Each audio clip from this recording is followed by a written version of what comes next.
Welcome everybody to another session of Lógicos in Quarentena. On behalf of the Brazilian Logic Society and of the Logic Interest Group of the Brazilian Computer Society, I would like to thank you very much, Professor Catarina Dutilh Novaes, who kindly accepted our invitation to give this talk. Catarina, thank you very much. Okay, thank you. Thank you for the invitation. Of course, I would much prefer to be in Brazil right now, for real, not just virtually, but well, it is what it is. On the other hand, then this way more people get to follow this presentation. So I guess there are good sides to that too.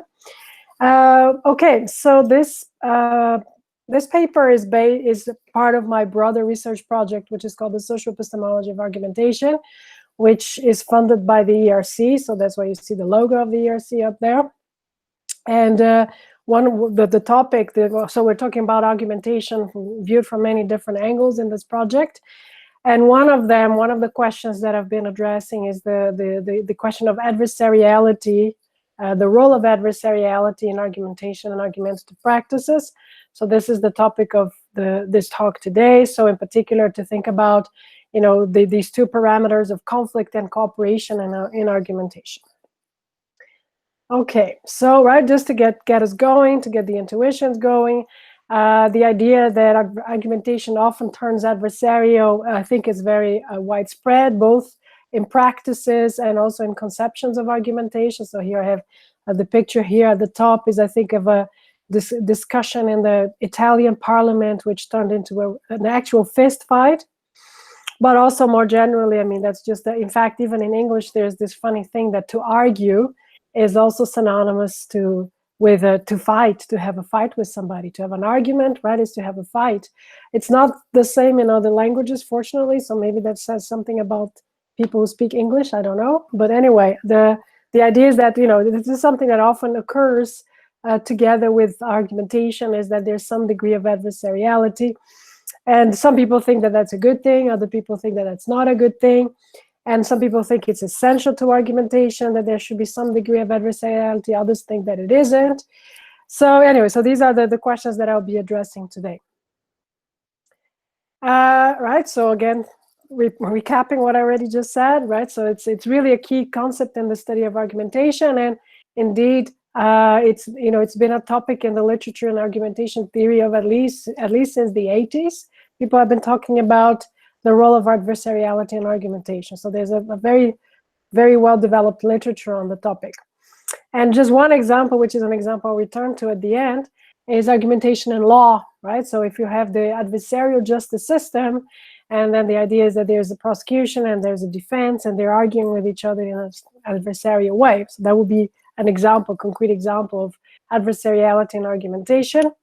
But if you start thinking about what exactly we mean by adversariality in argumentation, also adversariality more generally, of course, questions start to emerge, and that's of course what philosophers do. We ask questions about things that appear to be obvious, but then if you think about it more carefully, they're not so obvious.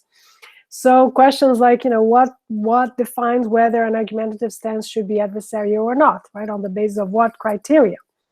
And then there's also the question of whether argumentation itself serves as a catalyst for adversariality and hostility, right? So in such a way that even when there isn't adversariality to start with, once argumentation occurs, then somehow it gives rise to adversariality. So these are all questions that have been discussed in this literature and are important questions. So this is what I'll do today. So I'll start with a brief recap of this literature and from argumentation theory. I'm assuming not a lot of people will be familiar with this literature from, in this particular audience, so I'll spend quite some time on that. Then I'll present my own preferred conceptualization of adversariality at the moment in terms of conflict of interests. And then I'll spend most of my time discussing some examples of how to apply my conceptualization of adversariality in argumentation in a fruitful way to concrete examples. Okay, so let's start with the friends and foes of adversariality, the fans and the detractors. So, like I said, there's been, at least since the 80s, there's been quite a lot of discussion in argumentation theory about, critiques of adversariality in argumentation. People who think that it's actually not a good thing that argumentation is conceived of as a form of competition. And these people, these critics, they think that these conceptions encourage argumentative performance where there is excessive use of forcefulness, right? So they think that it stimulates a particular kind of argumentative engagement, which is geared towards adversariality, towards aggressiveness.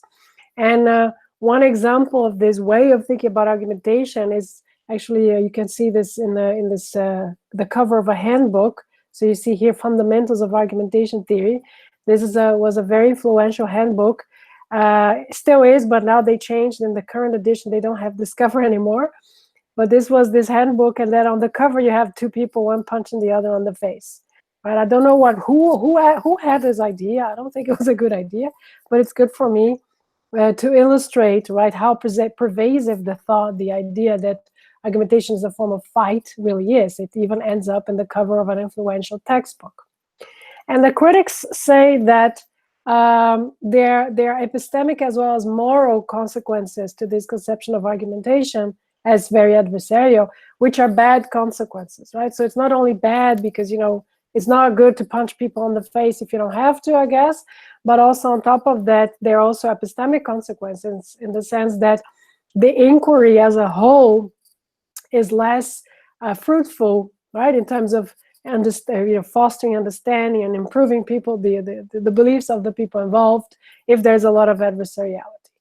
And these critics, instead, they say we should focus on cooperative forms of argumentation.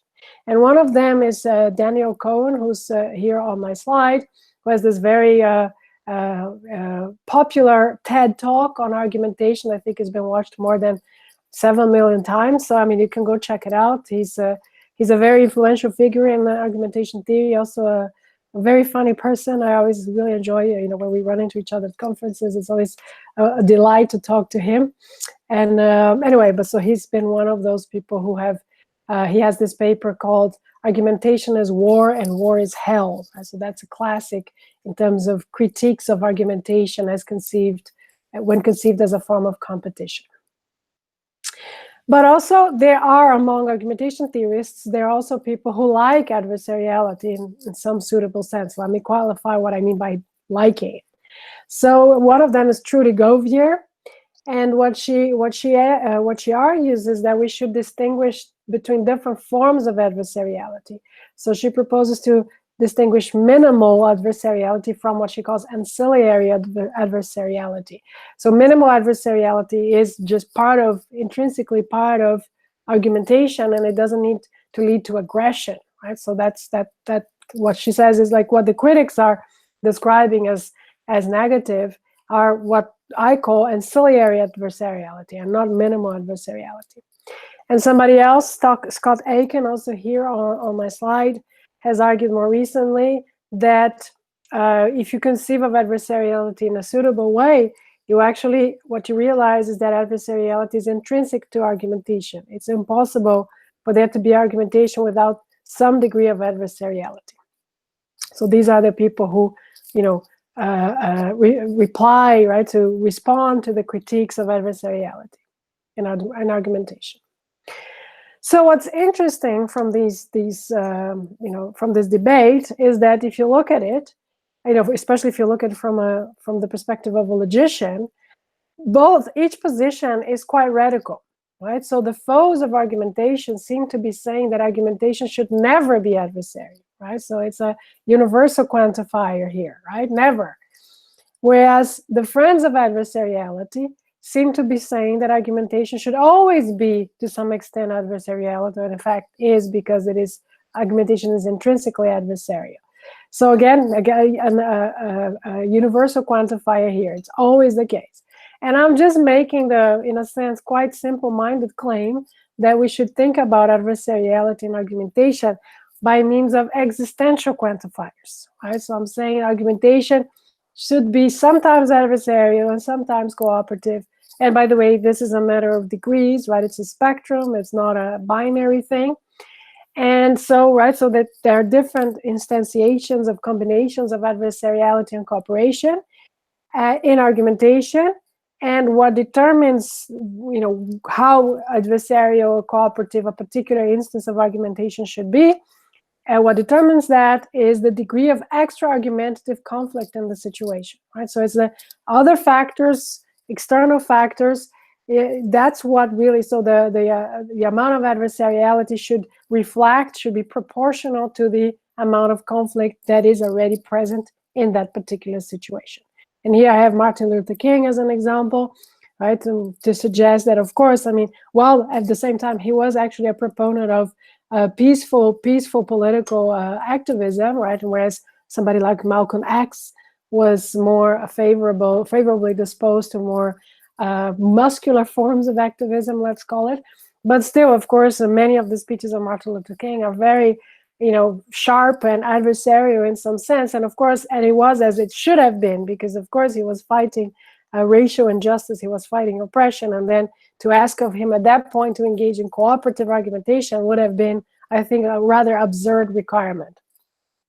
So that's the thought here, right? The thought is that depending on the external situation, you should adjust the level of adversariality that is appropriate for this situation.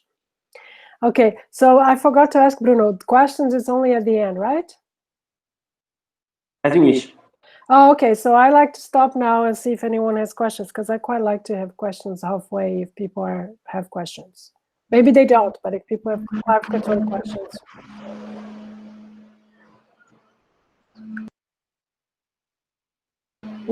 No questions? It looks like no.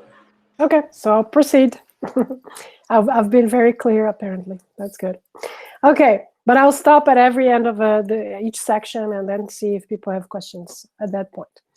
Okay, now I'm going to, right, so I've already sketched the main claim of this presentation, right, which is the idea that the degree of adversariality should be proportional to the degree of conflict already present in the situation.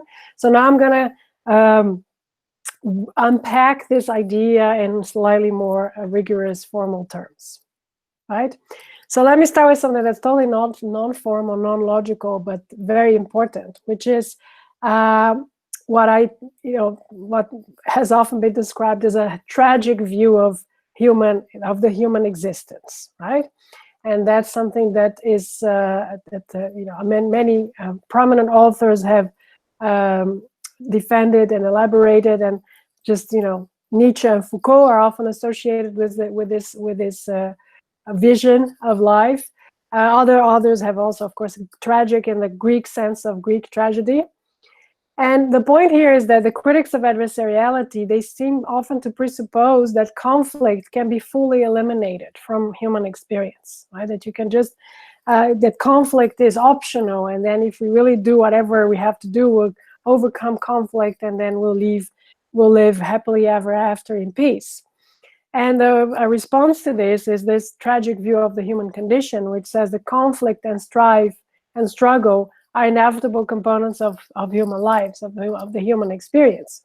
And I'm actually very convinced of this view. I mean, it's almost like an existential commitment that I've acquired, and certainly which has been increased in the last months, since the pandemic started. I really think, wow, this is, and I find it, by the way, very comforting somehow, this tragic vision. It just somehow it's comforting. You just go like, look, it's supposed to be shit anyway.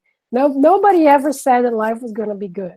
And somehow I find this comforting. But anyway, let's not talk about the pandemic yet. Maybe later.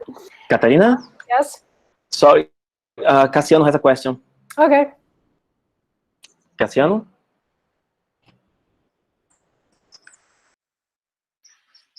Good morning. But should I make it afterwards in the end, or should I? Well, what about at the end of this section? Like, can we do that? Yes, of course. Okay. Yes, but yeah. Yes, let's do that. Perfect. Yeah, but I like to have questions in between also. So let's do that. Right. Anyway, so just about just to wrap up this thought here of the human tragedy, the idea is that conflict cannot be eliminated. So at best, it can be managed. And that's a very important thought for me, in this overall project. Right. So then, and I guess you can see why this is important for me, because if this is right, then those who claim that our argumentation should always be cooperative, they seem to be missing something very important and and very well, which we can't really, wish away and just say, well, we don't want to have to deal with conflict, so let's just stipulate that argumentation should always be cooperative. Well, that's very naive. That's kind of the general thought. All right, so here's my definition now in kind of more precise terms, my definition of adversariality. It's in terms of a conflict of interests. So assume you have two individuals or groups, A and B. And then you say that they're adversaries if two clauses. One, A has a particular interest, A, and B has an interest, IB. And as it happens, these two interests cannot simultaneously obtain. They cannot both occur at the same time. Or else they can, but the more the interest of A is satisfied, then the less the interest of B will be satisfied, and vice versa. And that's the background of conflict. And on top of that, I require also that they both pursue their interests, right, for adversariality. So idle interests that are not acted upon don't count as, conditions leading to adversariality. And I understand states of interests as states of affairs that individuals or groups wish to bring about, right? So things that people would like to see happening.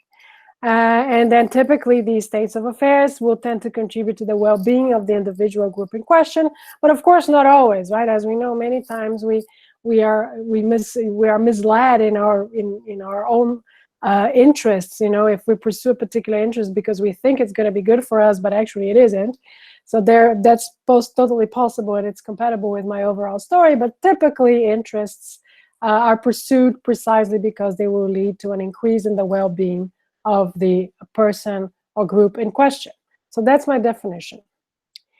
It's important, a couple of remarks. So on this definition, it's important to notice that adversariality is different from egoism, right? So you can have two egoists who are cooperating because they're both pursuing their individual interests, but the interests are sufficiently aligned. So when they're both pursuing their interests, they're also cooperating with each other, even though they're pursuing individual interests.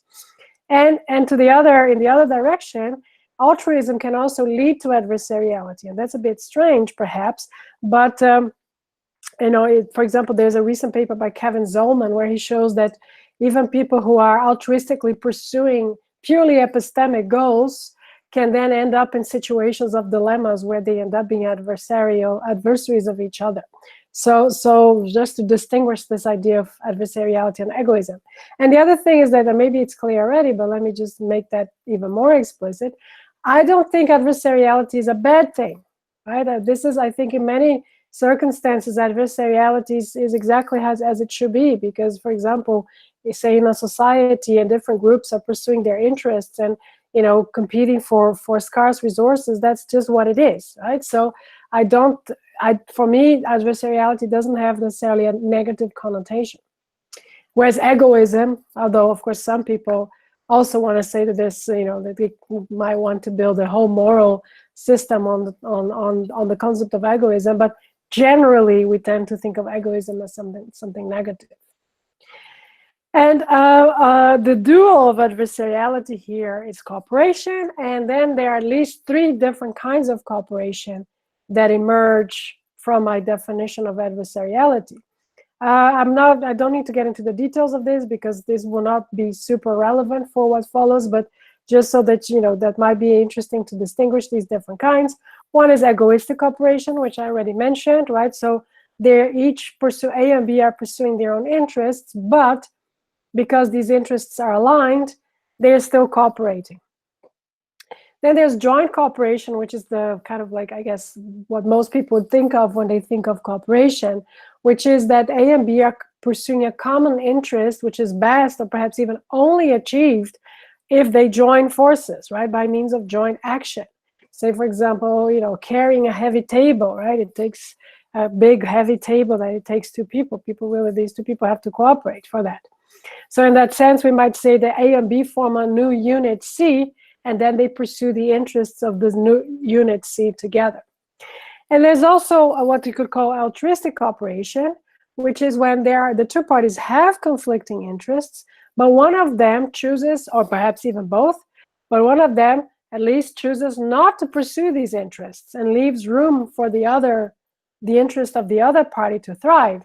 And this is why I had clause B here, where I say that for a situation to be properly characterized as a situation of adversariality, the two parties also have to pursue their own interests, right? And that's not in the case of altruistic cooperation. One of them deliberately doesn't pursue their interest. Okay, with this definition in mind, we can actually measure degrees of conflict in a situation, right? And that's, of course, relevant, right? Because as I said at the beginning, I want a notion of adversariality in argumentation that will be proportionate to the amount of adversariality of conflict that is already present prior to the argumentative encounter. And so I need some way of measuring, right, of like what determines the degree of conflict. So here's one proposal, right? So you consider two agents, again, A and B, and they have interests. So each has a set of interests that pertain to these different states of affairs, right? So here interests are denoted by S, 1, 2, and 3, whereas, right, so and then these are different states of affairs. Well, sorry, the states of affairs are S1, S2, S3, etc. And the interest A, I, A, K represents A's position with respect to the state of affairs as K, right? So in my ontology here, I have the states of affairs, I have the agents, and I have the interests of the agents. These are the elements of my system so far. And here, and there are three values for this, right, for the interest. So if A wants the state of affairs as K to obtain, that gets value 1. If A wants that state of affairs not to obtain, it gets value -1. And if A is indifferent with respect to the states of affairs, right, it doesn't matter either way for A, then it gets value 0. And by doing this, right, then you get you can, and with the sets of interest for each of the agents, you can compare them. You can compare these two sets with these numerical values and to see to what extent they're aligned or not aligned, these sets of interests. And then the degree of interest alignment between A and B will be determined, right, by comparing these two sets. And now it's going to give you a numerical value on a scale from full conflict to full alignment, okay? So anyway, so that's just kind of the general, obviously a slightly simplified way of thinking about this, but at least it gives you some sense of how this could be treated more or less formally also, right? And it's not just this conceptual proposal that is not treatable by means of formal means. I think there's quite a lot of work that could be done here, and some people have already pointed out to me that there's a nice analogy here with, for example, measures of degrees of inconsistency for particular sets of propositions. So this is not, you know, this is not a completely new technique that I'm using here, obviously, and it's been used also for other applications. And of course, now that I have some way of measuring the degree of conflict in the situation, right, by comparing the alignment of interests of the two parties, so now I can speak of proportional adversariality, and I can say that an argumentative situation should be adversarial in proportion to the pre-argumentative levels of conflict of interests between the parties involved. And so, for example, in cooperative settings, then that is when people share common goals, then my claim is that for argumentation to be very adversarial, it's unnecessary and in fact often counterproductive. So in that sense, I'm agreeing with the critics of adversariality and argumentation who say that in many circumstances, if you make argumentation very adversarial, it's actually worse for everybody involved. I'm agreeing with them, but I'm just saying in these particular scenarios. On the other hand, if there is an antecedent background of conflict between the parties, then it's appropriate for there to be a certain amount of adversariality, right, for people to engage in forceful argumentation with one another. Okay, so that's the general claim, and of course it's going to be a matter of degrees. And now I'm going to give some examples to illustrate what kinds of things I can explain on the basis of this way of thinking about adversariality and argumentation. But let's stop here now for questions. So, Cassiano, would you like to make a question now? Well, if I'm allowed to. Sure. First of all, thank you, Catarina, for being here. It's a pleasure to see you, even though in a distance. And good morning, everyone. As you were speaking, it occurred to me to, some things. First, you said something about quantifiers, and I guess I didn't really got the point, and I wish you could explain it a little bit further. Let me just go back. Yeah, the other question. Yeah, yeah, and there's another question, and well, from my background, to argue or to make arguments involve a lot of pragmatic aspects, like distinction between locutionary content, illocutionary function, or even perlocutionary effects upon the other persons that are mutually involved in argumentation. And I wish you could say if this enters into your concerns. Okay. Here. So let me start with the second question.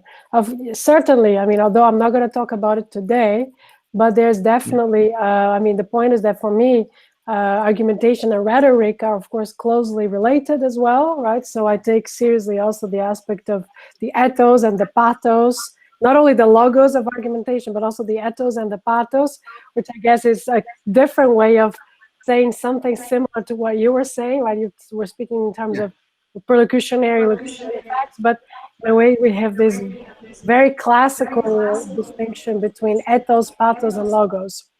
And so, yeah, definitely. I mean, I'm not going to talk about this today, right? But it's definitely part of the bigger picture of my story, okay? As for the quantifier stuff, so let me go back to the slide in question. The point is, it's like, you know, maybe the mentioning quantifiers was misleading rather than helpful. I had intended it to be helpful, but the point is that the critics of adversariality say the following, make the following claim: for all instances of argumentation, they should not be adversarial, okay? Whereas the friends of adversariality in this literature that I've been discussing, they say, for all instances of argumentation, they should be adversarial, right? So they're each making universal claims. One is like a negative universal claim, and the other is a positive universal claim. And what I'm saying is that, yeah, there's a lot in between, right? And one of the positions is just to say, for some instances of argumentation, they should be adversarial, and for other instances of argumentation, they should not be adversarial. Okay, so and that's the place where I want to be, right? To argue for this position, for this existential claim. So that's the thought. Okay. So Bruno, are there more questions at this point? Anybody else manifested in the chat? So if someone has any other question, just say in the chat so I can make some kind of line, and on the end of the next part, you may ask. Yes, also because this is now, it's the longest part, and you know, it's actually where most of I think the interesting observations will come, because so far I've just presented this general framework, and now I'm going to show you applications of this framework. Right? What's the point of having a framework if it doesn't serve, you know, any explanatory purpose? All right, so let me give some examples, and I'm going to actually spend most of my time self-promoting. So I'm going to tell you about this book of mine that is about to come out next year, and it's been so much work, and I'm very pleased. The last week I was actually doing the proofreading of the book, so it just, when you think it's done, it's not. You know, there's always yet something else that needs to happen, but we're almost there. So anyway, so here's the book. It's called The Dialogical Roots of Deduction, and I suppose those of you who have seen me giving talks before, you will have heard me talk about these ideas. So for some of you, it will already be familiar, but perhaps not for everybody. So in this book, I defend the idea that deduction, deductive reasoning, deductive argumentation, this is fundamentally a dialogical phenomenon. And this is a historical claim, but it's also a cognitive claim, and it's also a philosophical claim.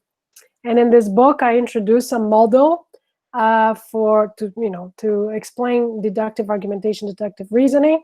And this model is the model of prover-skeptic dialogues. Right? So I think of these logical dialogues, which involve two participants, prover and skeptic. And these dialogues are intended to capture the gist of the deductive arguments, what deductive arguments are about. And in this dialogue, right, prover-skeptic are fictive characters, but in fact, and that's one thing that I argue for in the book, in particular in the last chapter, if you look at practices of mathematics now, and that would, I guess, also include logicians, mathematical logicians, in a way, the prover-skeptic, dynamics, you see this also in mathematical practice. The skeptic is typically the referee, that reviews papers that are sent to journals. Not only, but that's one instantiation of the skeptic. Anyway, so the way it goes in these dialogues is that it starts with prover asking, first actually prover states what is to be proved, and then skeptic asks skeptic to grant certain premises, and then goes on to establish in a stepwise way, moves towards the conclusion of what he intended to prove in the first place. By the way, sorry, I usually use she for prover and he for skeptic. So let me stick to that. And skeptic, so that's what prover does. What skeptic does in turn, there are three basic moves for skeptic, well, actually four. One of them is coming up with counterexamples. They can be local counterexamples to specific inferential steps in the proof, but it can also be global counterexamples to the whole claim. But also, skeptic can ask for further clarification. So if a particular inferential step is not sufficiently clear, skeptic should, in fact, say, hey, this is not clear. Can you clarify this? Also, skeptic can grant or deny premises, right? In particular, at the beginning of the proof, but also along the way if prover asks for additional premises. And another move that is not here yet, but it's actually very important, is actually the null move, the move of not doing anything. So when skeptic agrees with the inferential step that prover has just proposed, skeptic doesn't have to do anything, or maybe just a silent nod. Yeah, okay, I agree, go on, right? And that's the general idea. Now I have a slide next where I have a tree explaining these moves, so I'll come back to this. But the general connection with what I was talking about before is that the interest alignment between prover and skeptic is quite high, but it's not maximal, right? There's there's one particular point where these interests diverge a little bit, okay? So in this sense, the expectation is that these dialogues would be by and large cooperative, but not entirely. And actually, when I started working on this project many, many years ago, I used to think of these dialogues as purely adversarial. And then I came to realize that there's a very high level of cooperation also going on in these dialogues, and which really made me change the way I think about them. And in fact, with the definition of adversariality that I'm using here, it's really by and large cooperative, and there's just a little bit of a misalignment of interests, which I will explain in a minute. Okay, so here's the tree. It's quite small. I hope people can see.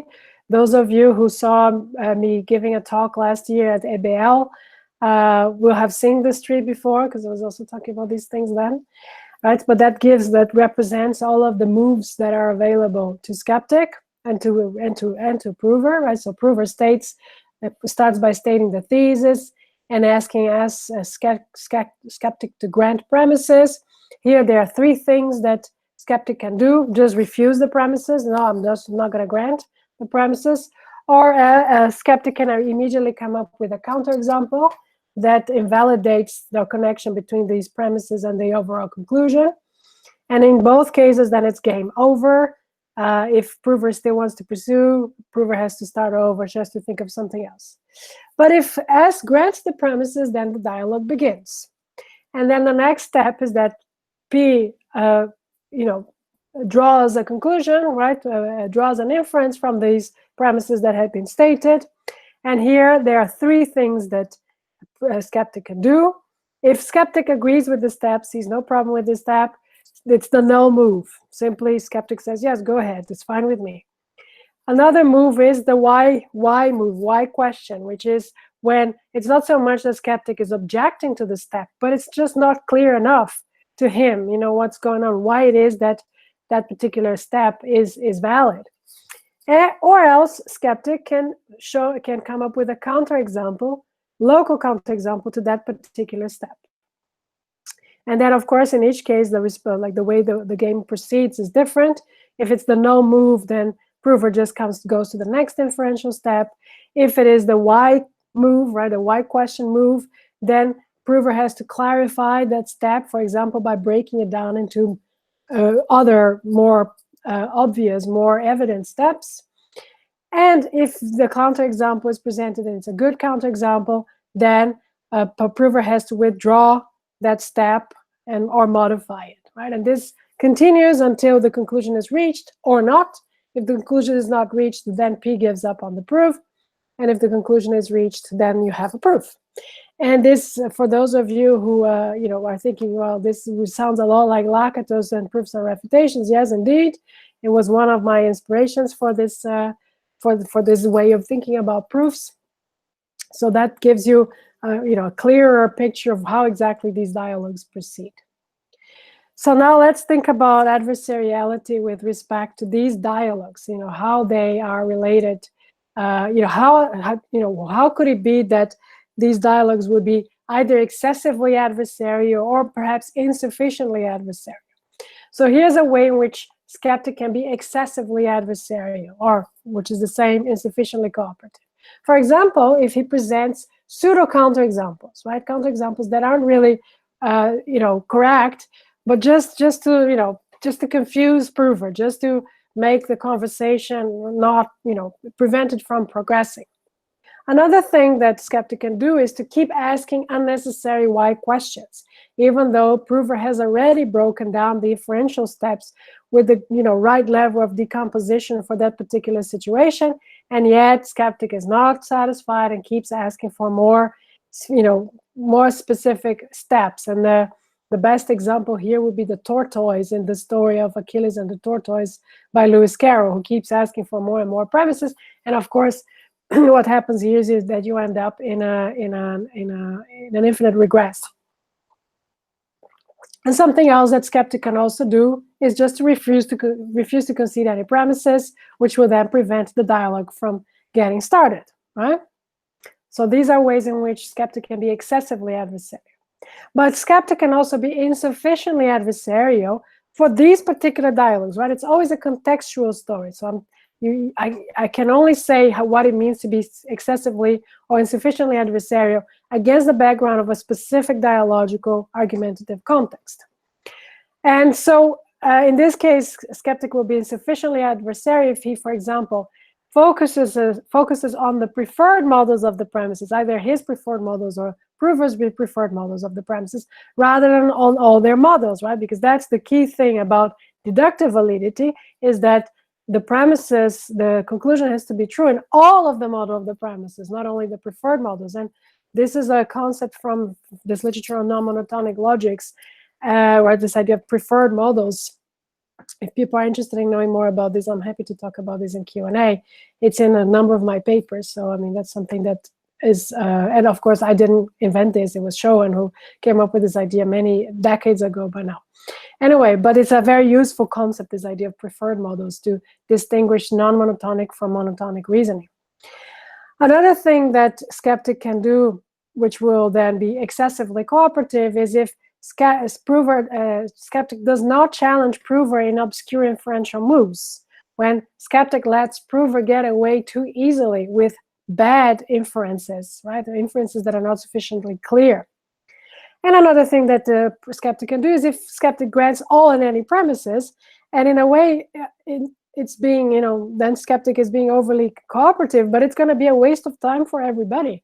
Because one of the reasons why, you know, skeptic should also be in charge of, you know, kind of assessing, right, having some sort of evaluation of whether these premises are likely to lead to interesting results, or if it's going to be all very trivial, right? For example, if I imagine a very simple dialogue where the premise given is a disjunction, right, and then the conclusion is one of the disjuncts, well, you know, everybody's wasting their time with a dialogue like that. So it should also be the job of skeptic to spot sets of premises that are likely to lead to interesting results.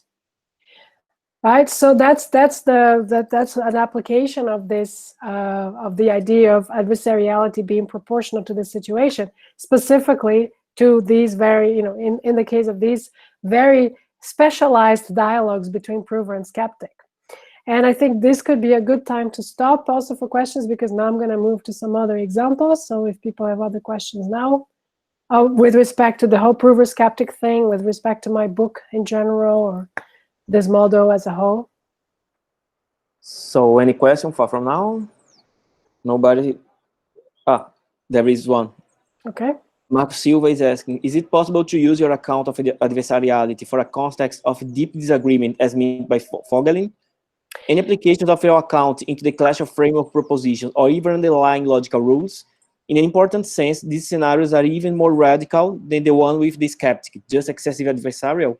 Further, and if the skeptic uses an alternative logic.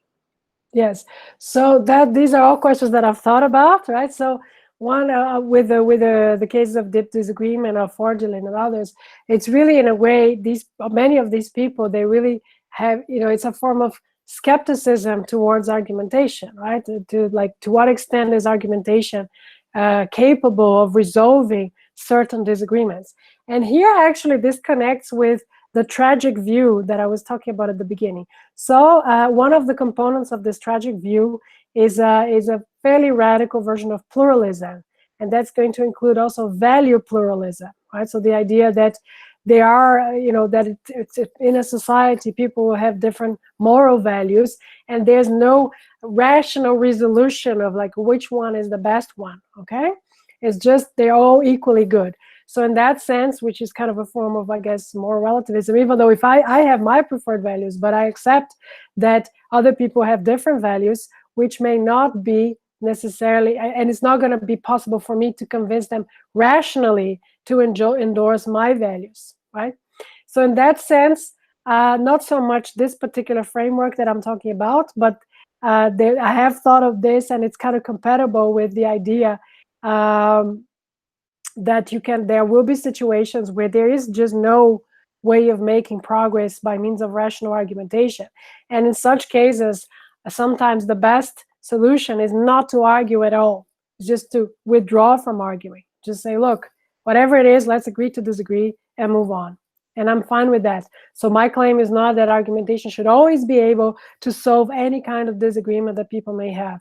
I think some kinds of disagreement are amenable to being solved by argumentation, but many others are not. And I'm happy, I'm fine with that, okay? These are the limits of argumentation. And then there's the question about what do you do when you disagree on the logic, right?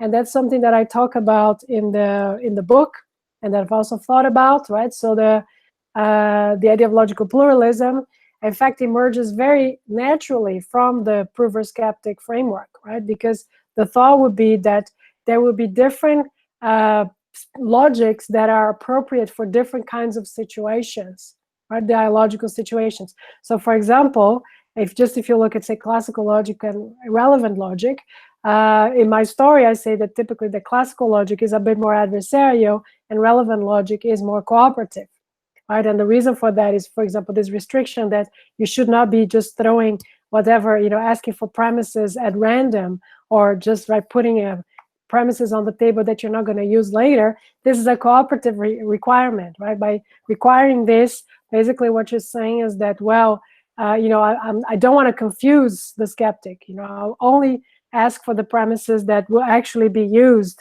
as we proceed in the proof.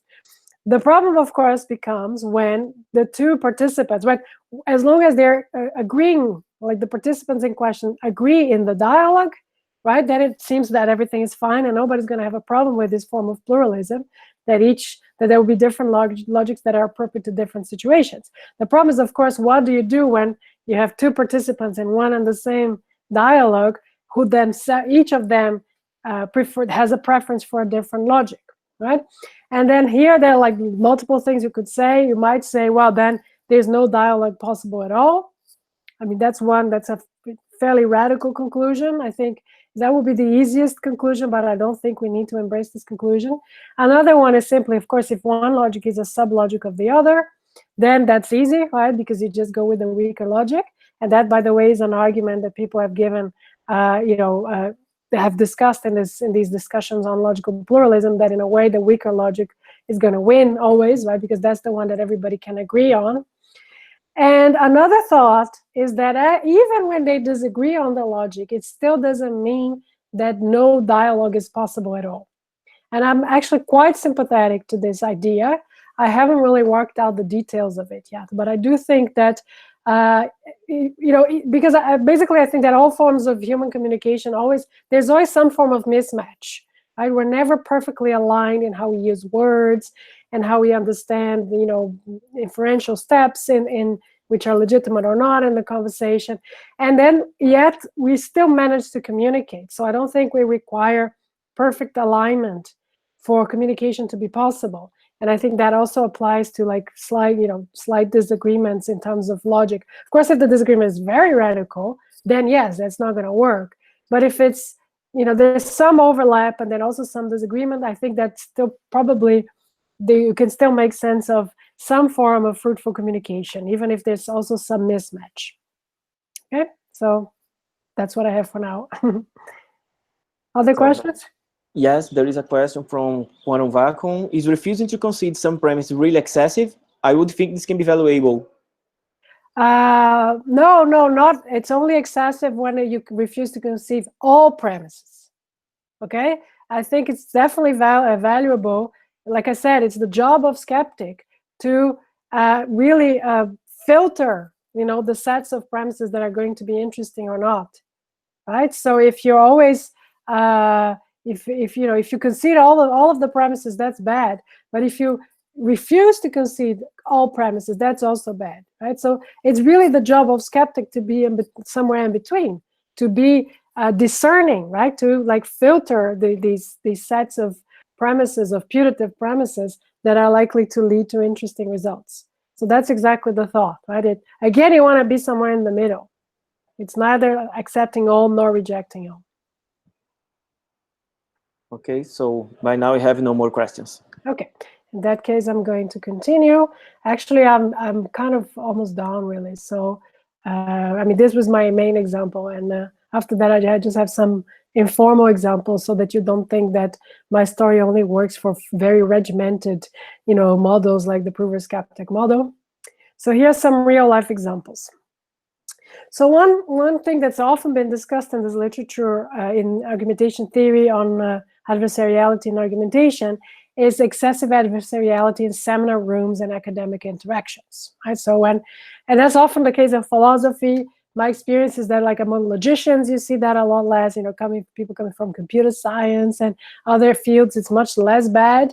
Actually, apparently in economics, it's even worse than in philosophy, that people are really nasty and mean, in seminar rooms and all that. But anyway, philosophy, at least in some circles, it can get pretty bad, right? That it's almost like that's how it's supposed to be. And apparently in some departments, they keep score, the home game, the home team, and the visitors team, and then they just like, who won today, right? As if, a presentation that somebody's giving there, it becomes really a form of competition, and you want to see who wins.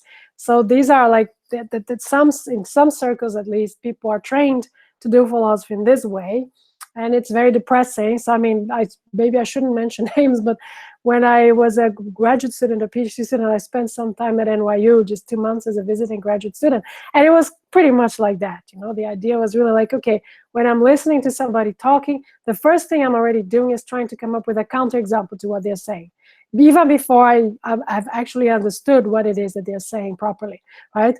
So rather than first adopting kind of like a charitable attitude, looking at what is this person really saying, and then after that, perhaps coming up with constructive, suggestions or whatever. No, immediately looking for the counterexamples.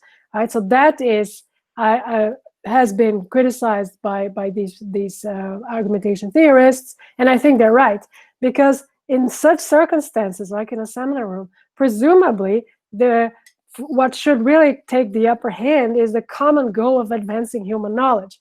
Of course, this sounds perhaps very naive, because there's a lot more at stake in these situations. Of course, people are also, fighting for their reputation, and they want to impress the others, and vanity and what have you. But the point is precisely, which I make in the long paper version of this presentation, is that in science, in academia, it's really desirable to manage these other forms of, the interference of these, these reasons for conflict, when people really are competing with each other for, attention, reputation, etc., etc. So that, I think, those instances of people engaging, being in a seminar room, somebody's giving a talk, and then somebody asking a question, immediately going for the counterexamples and for the very harsh criticism, I think that will be a real-life example of excessive adversariality. Okay? But here's an example of insufficient adversariality, and this you see often in political controversies with, among groups with conflicting interests. And here I have a picture, of course, of Black Lives Matter. And one thing that's often criticized about this movement is that they're too confrontational, right? That they adopt a tone that's too aggressive, and that's actually bad. They shouldn't do it.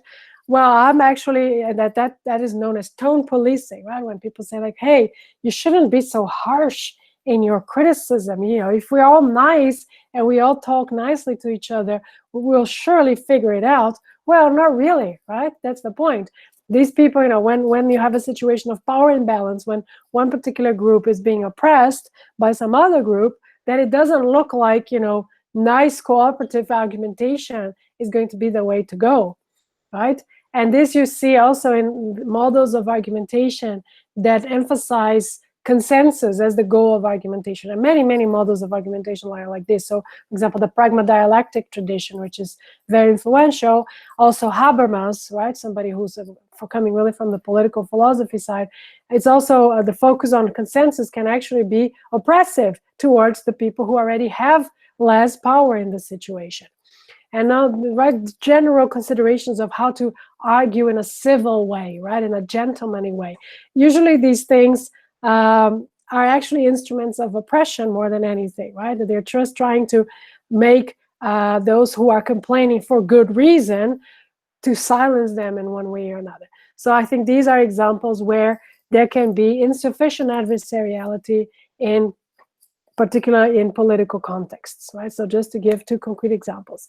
And then, of course, here again, you see that I'm using the idea of the degree of conflict prior to the argumentation as the measure, right? So I'm saying that in the seminar room, the degree of conflict is very, very low, right? Because presumably there's the common interest of just kind of learning from each other and advancing human knowledge. Whereas in situations of political controversies, the background conditions are already of quite high levels of conflict, because, right, so different groups are, competing for scarce resources, and there's one group that has a lot more power than the other. So then there is already a background of conflict. And then just to return to adversariality in law that I mentioned at the beginning, and I was happy, I think it's the first time that I could use a picture of Law and Order, which is like, a series that I've wasted way too many hours of my life watching, I guess. It was really fun. Anyway, so then you have this idea of the adversarial justice system, and of course in the series it's also glamorized, and it's not the way it really is, but anyway.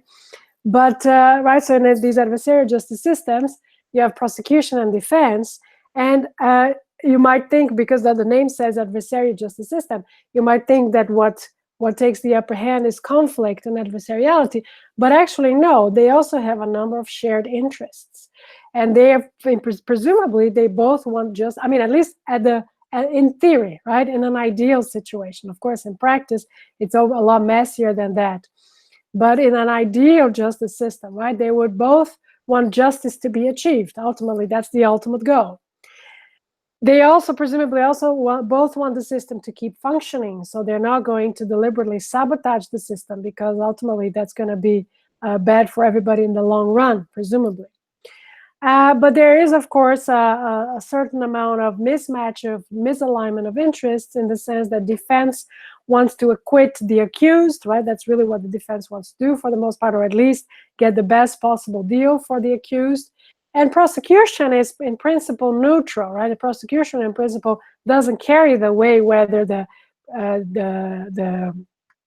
accused is acquitted or convicted.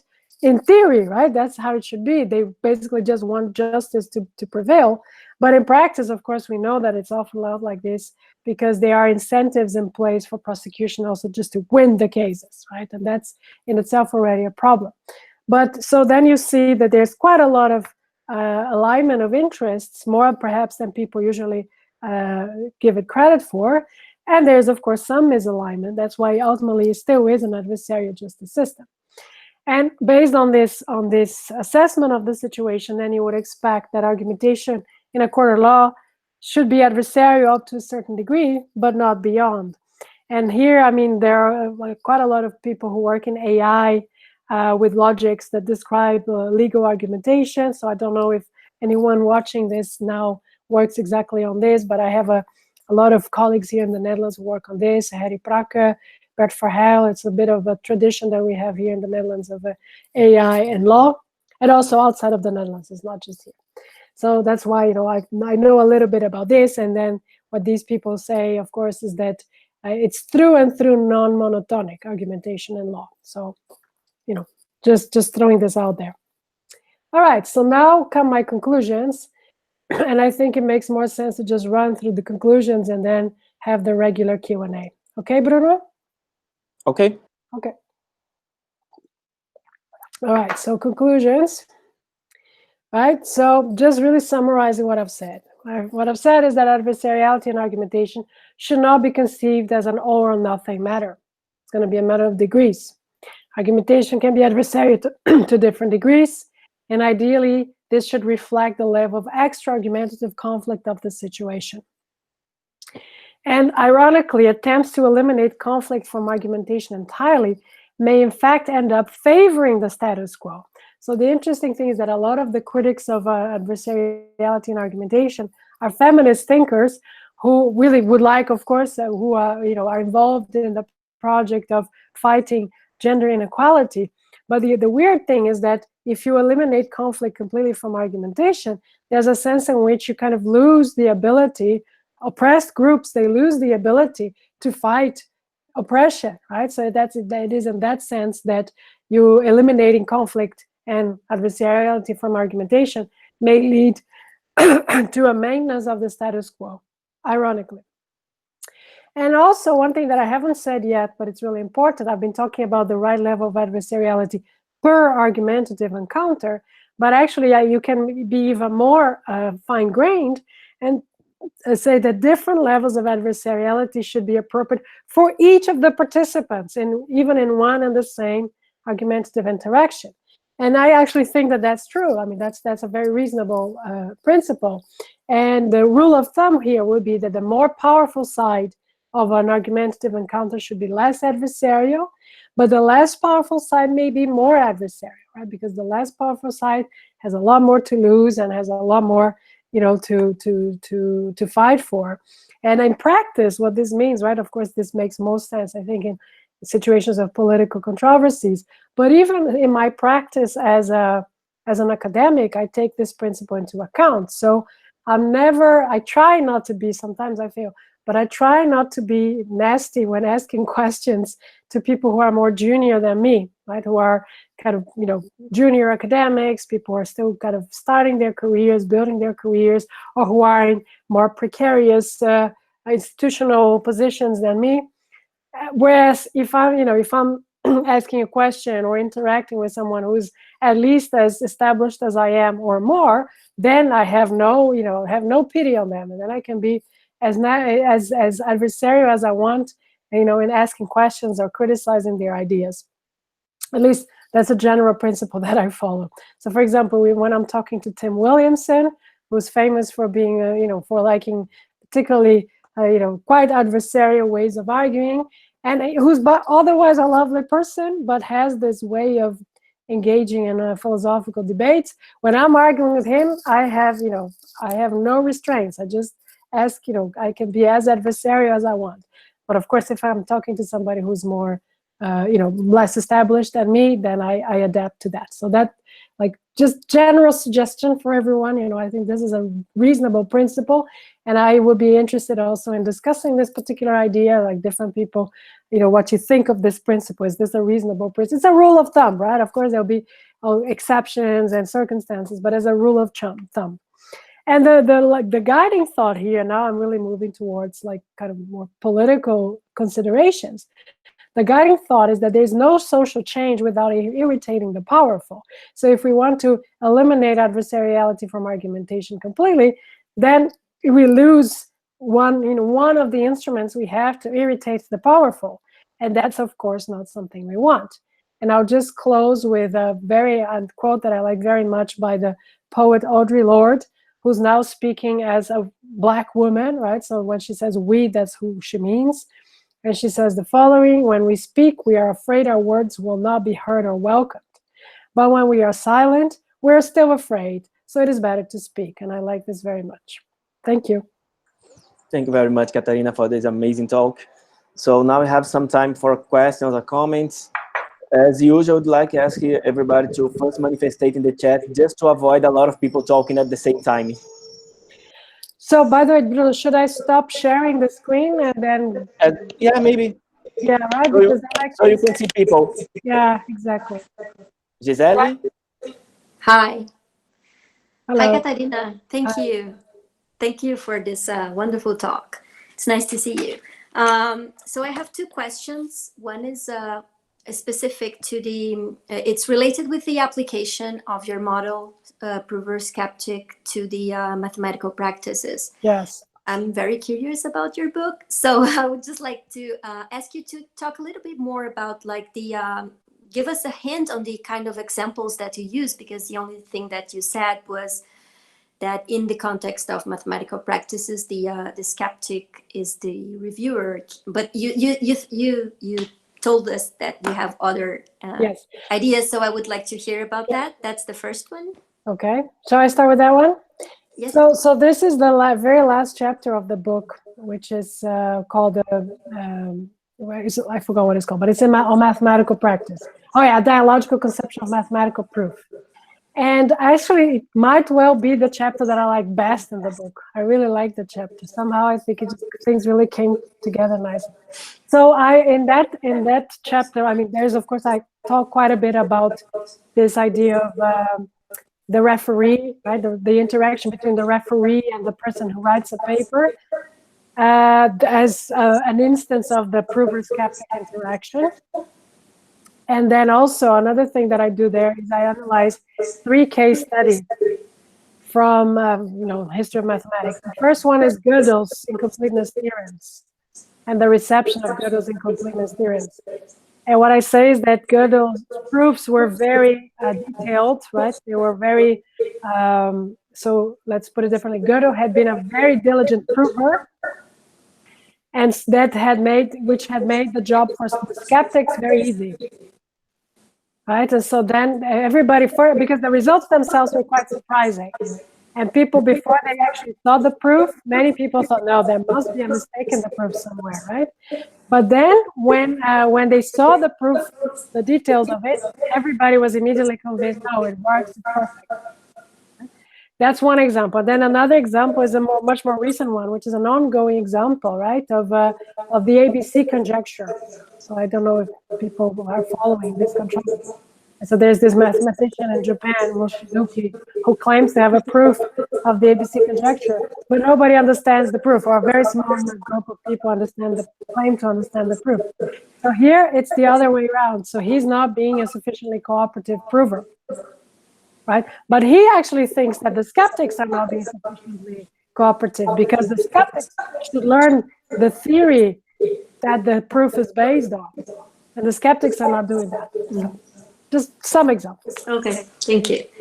The second one is related to your response to Marco's question about deep disagreements, because, well, your topic is mainly the adversariality in argumentation, but then when you were responding to him, you made a more general claim about human communication. Yes. And it's interesting because it also relates with the answer you gave to Cassiano in this when he brought up the pragmatical aspects, because so this connection that I made between the two responses you gave to Cassiano and Marcos make me think about, for example, the uses of images in logical contexts. Right. And then sometimes people like say, okay, what are you communicating with these images here? It's part of your argument or not? Oh, no, let's focus on the logic. Let's not pay attention to the images.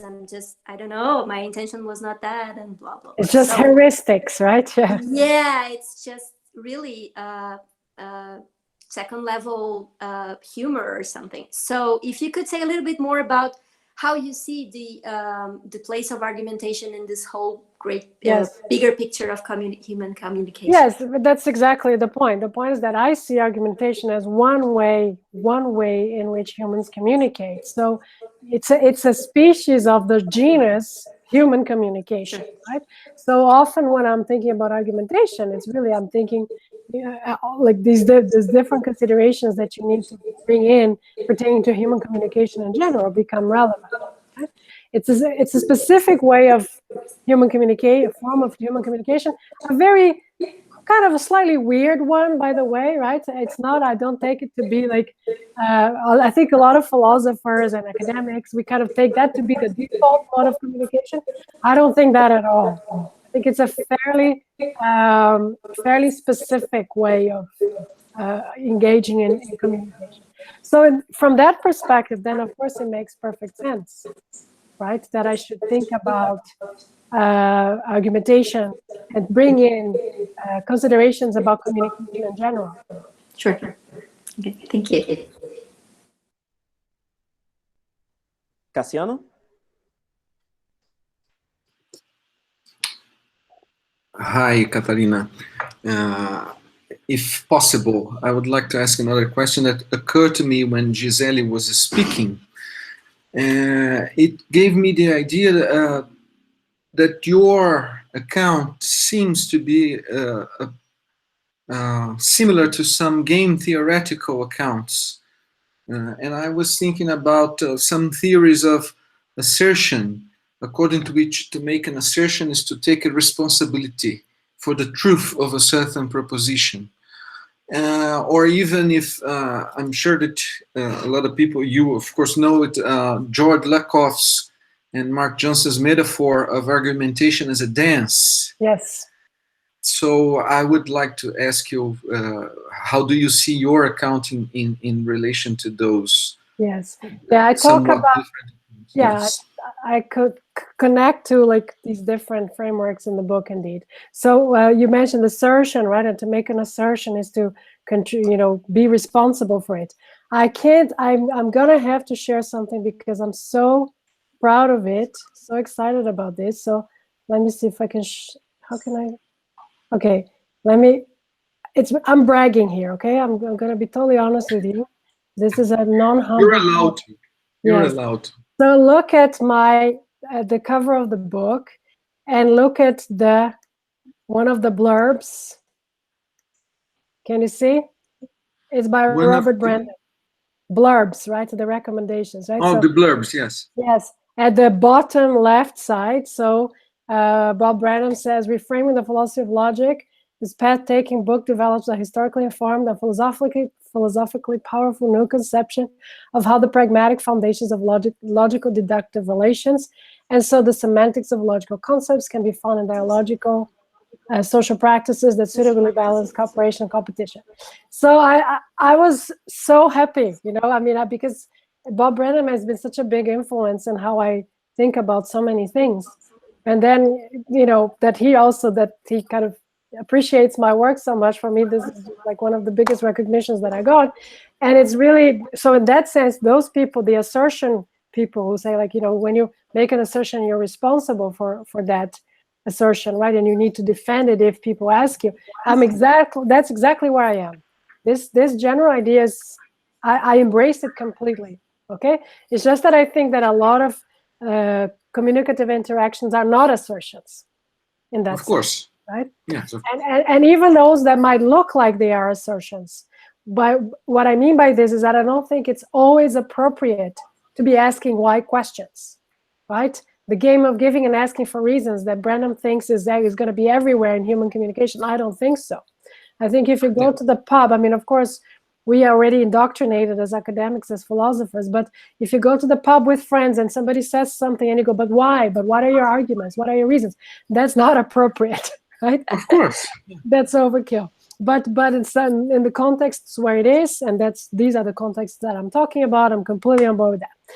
Then you asked me about game theoretical accounts of logic. So chapter 3 of the book discusses dialogical logic by Lawrenson and game theoretical semantics by Hintica, right? And I mean, there are many things that I have to say there about these frameworks, but generally one of the, what I add to what they've said is that I really also bring in the element of cooperation, which I think they failed to appreciate, they didn't suitably appreciate in their stories. The focus there is only on adversariality. And that's like where I think my proposal is original with respect to their proposals, right? Because I'm saying there's both cooperation and adversariality, right? To connect, of course, with the topic of this particular talk. And then there was a third thing that you asked. I forgot what it was. The metaphor of argumentation as a dance. Dance, yes. As you know, Cassiano, I like to dance, right? Because we even dance together. And so I love dance metaphors. And I think that dance would be a great metaphor for in fact, I use this metaphor also for argumentation, because here's the thing. One idea that I just had like yesterday reading the paper of a student of mine, a PhD student, is the concept of argumentative pushback. Okay, pushback. So it's appropriate in a situation of argumentation that there's some pushback, and how much pushback is appropriate will depend on the situation. That's my whole point here, right? In mathematics, it's suitable to have a fair amount of pushback. That's what the skeptic is supposed to do. In other circumstances of argumentation, perhaps less. And the interesting thing is, if you dance certain styles of dancing, so I dance mostly salsa, right? But I think it's the same thing in tango. You really need, there has to be tension between the partners. You lead because there's pushback. And in that sense, I think, right, this idea of pushback, it's very much at the heart of dancing, at least those styles. And it's also at the heart of argumentation. But that's because I just had this idea of pushback yesterday.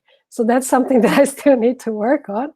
But that was always on my mind, right? That like dancing, on the one hand, is cooperative, of course, but there's always there has to be some sort of tension, because if you're too loose, then your partner wants to guide you in that direction, and then it doesn't work. And I think it's a similar thing for argumentation. So I like the metaphor a lot. Thank you very much. I just have to say that you're more a pragmatist than Bob Brandon is. Yeah, thank you. But he's a Kantian, right? He's a Kantian. He's actually a Kantian, and I'm not. Yeah. So that's a big difference. Any other question or comment?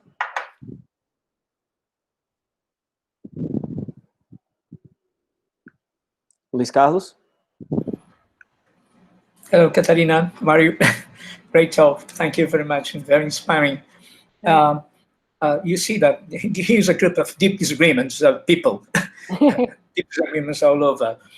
I'm not insisting, not going the way of deep disagreement, but I'm interested in the very idea of the dialogue trees, right? Yes. So you could think in terms, not in terms of deep disagreement, but you could think in terms of two logicians arguing, right?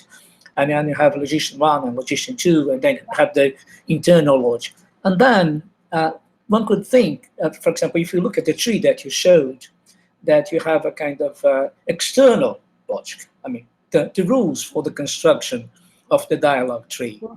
And then one could think of different approaches or different stands concerning the very construction of the dialogue trees.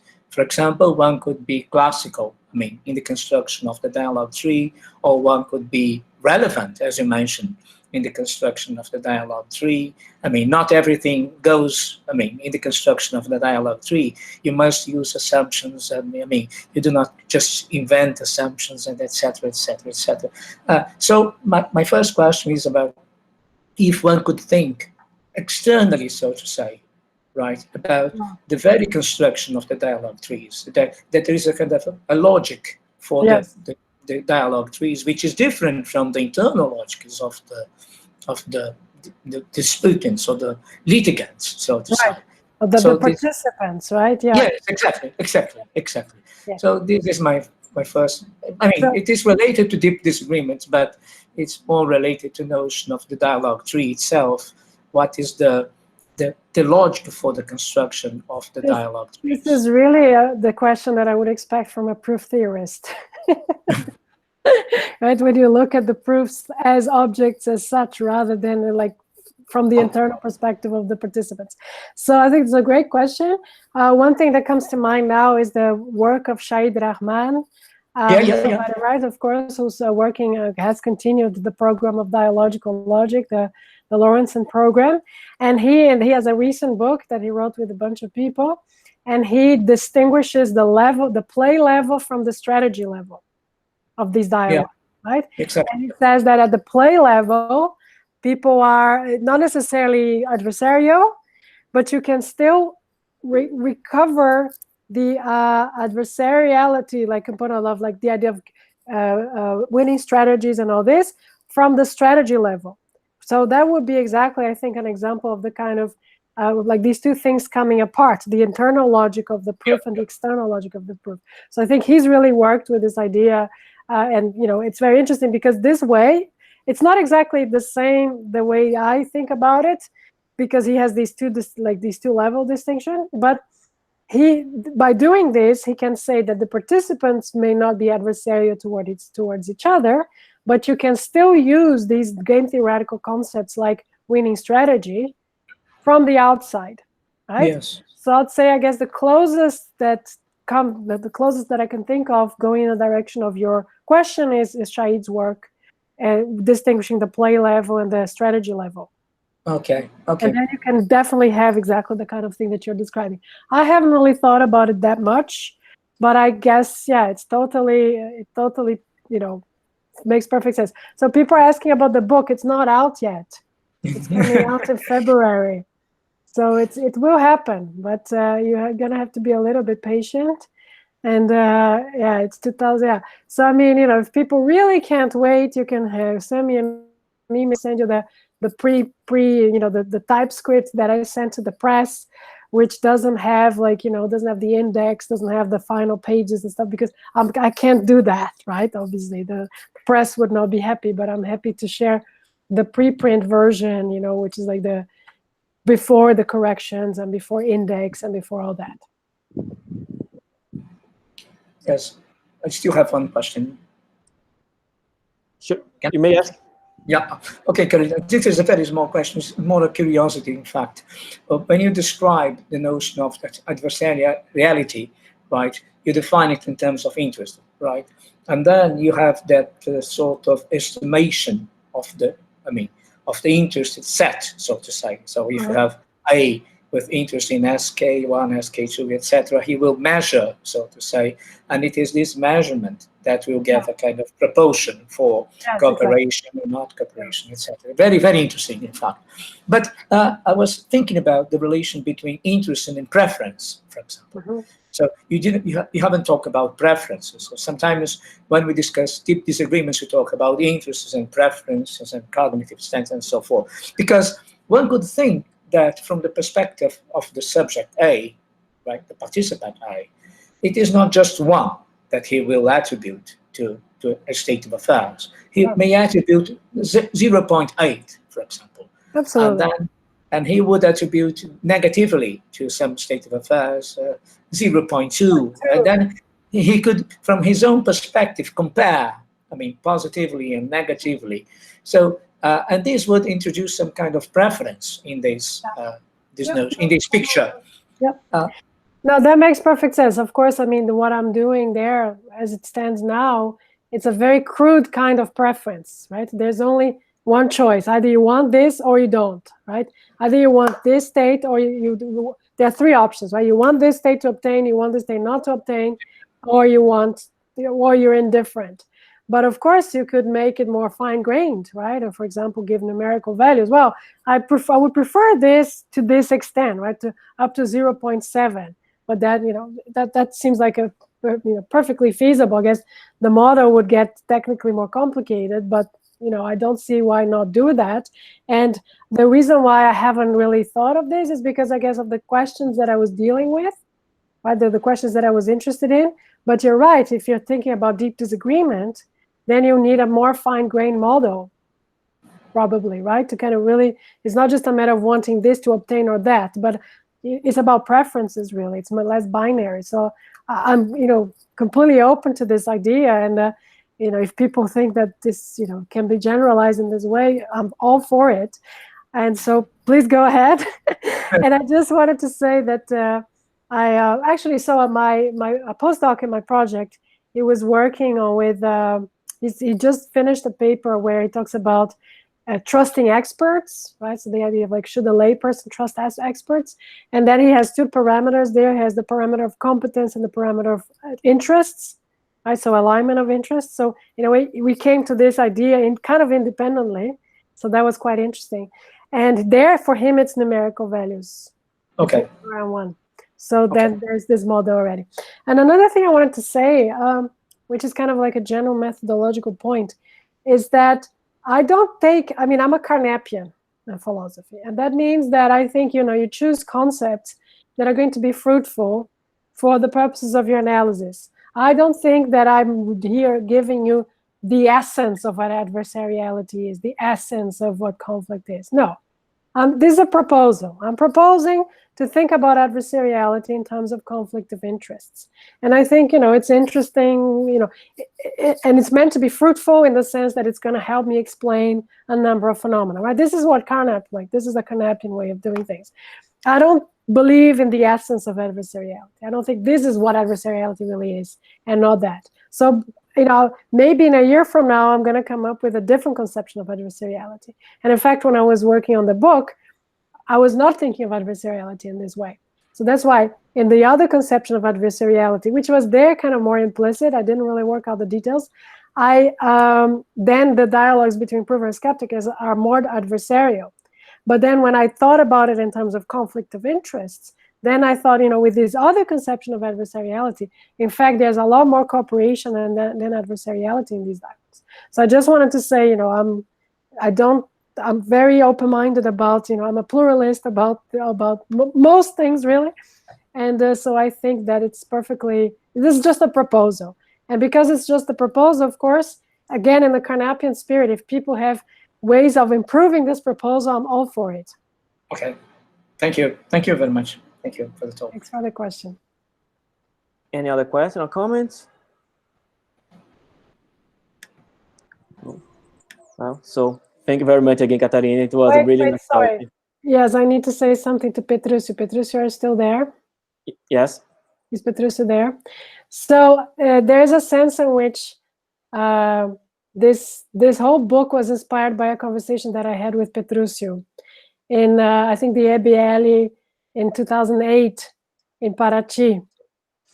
And the conversation was like this. I was talking about proofs, why do you write proofs? What's the point of kind of like mathematical proofs? And then I was actually working on my previous book, right, the one that came out in 2012 called The Formal Languages in Logic. And at the time I was thinking about how you can use formalisms to discover new things, right? To like come to new conclusions, and which is what I argued for in the book. And then Petrúcio said something like this to me. He said, no, there are only 3 reasons why you're going to write down a proof.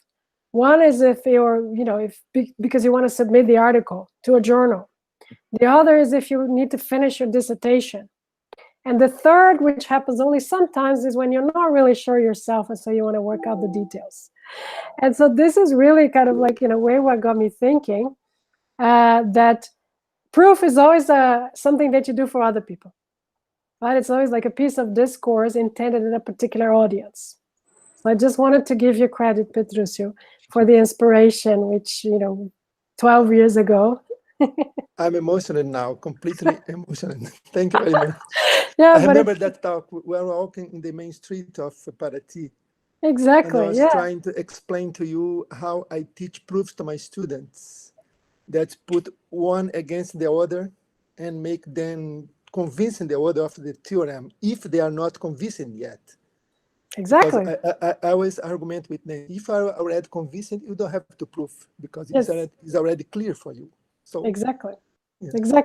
Exactly. So this thought has stayed with me throughout when I was inspired me, to write the whole book. So there you My go. mother will be very proud of me now. I will send you a signed copy. Thank you very much. I'll be honored. Yeah, not only to Petruccio, nobody else, just because he really inspired the whole thinking about like the guiding thought of the whole project. So I'm very glad that I get to say this now and in public. All right, I guess no more questions, right? No. So thank you very much, Catarina. Thank you very much, everybody who attended here.